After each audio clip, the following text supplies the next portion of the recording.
y solo andaba molestando a tu coyote, y el pobre coyote era algo bobo y se creía. Y una vez le dijo, mira, dice que le dijo, te voy a invitar a comer un queso sabroso. Y entonces el coyote contento se fue y dice que le dijo que el queso estaba sabrosísimo. Y el queso era una laguneta que había así, como un pozo pequeño, y abajo, como era de noche, los animales de la selva salen en la noche, y que si abajo se reflejaba la luna, y engañó al pobre tío coyote que ese era el queso. Tomate todo el suero, le dijo, y abajo está el queso. Y tío coyote iba de tomar, y nunca que llegaba donde estaba el queso. Y que si el tío coyote empezó a crecerle la panza, así de tanto tragar. Y ahí tío coyote lo que hizo fue traer un tapón y se lo puso, ya saben en dónde, el tío coyote, para taparle ahí para que no se le saliera el agua. Que si el tapón voló por allá y el tío coyote seguía tomando agua. De ahí el tío conejo se mataba de la risa y se fue a huir.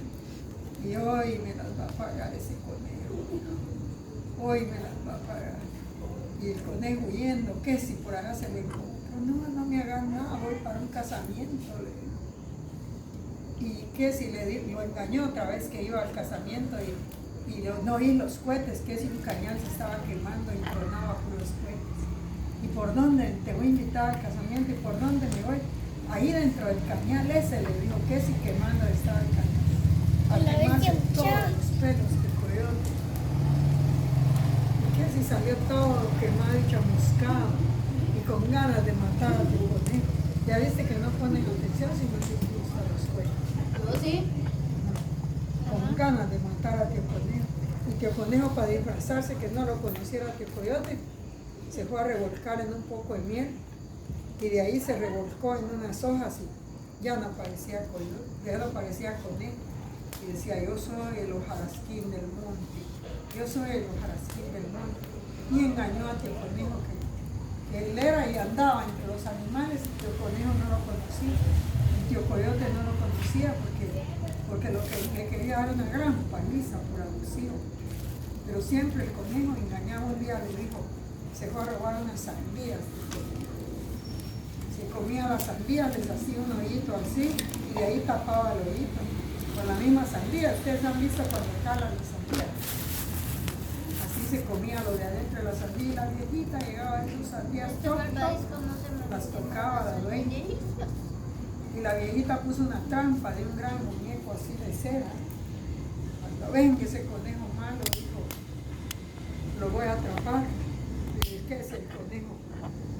Llegó y donde vio el muñeco de cera, le dijo, quítate de ahí porque voy a entrar. ¿Cómo que él iba a responder el muñeco de cera? Te voy a dar una manada. Y le pegó una manada y le quedó pegada la mano al muñeco de cera. Si no me soltaste, te voy a dar con la otra mano. ¡Pum! Le dio, le quedó, ya quedó el coyote así, el conejo así. Si no me soltaste, te voy a dar con la pata. Digo, ¡pum! Quedó ya de esto. Le voy a dar otra patada, ¡pum! Y quedó así, quedó tío coyote. Y solo la cola le salía a tío conejo, quiero decir tío conejo. Y pasó tío coyote. Ajá, le dijo, así estás por malo. No, hombre, le dijo, si me tienen aquí porque me quieren casar con la hija del rey. ¿Y por qué no te querés casar con la hija del rey que tiene ahí?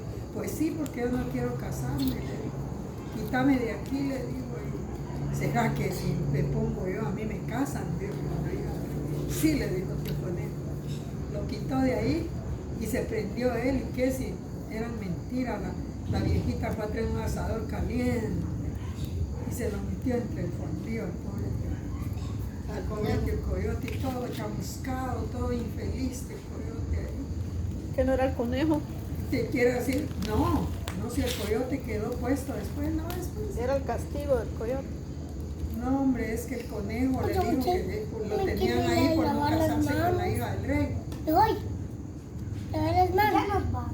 No, ya no. Echarle. Ya, pues, anda, lávate las manos. Y ya A la está. pila. Porque muchas cuyan ni coca. Pero no me espere. Y así terminó que el coyote estaba chamuscado, todo Chamuscado. con dientes quebrados y todo por la culpa de quién? del Tío Conejo.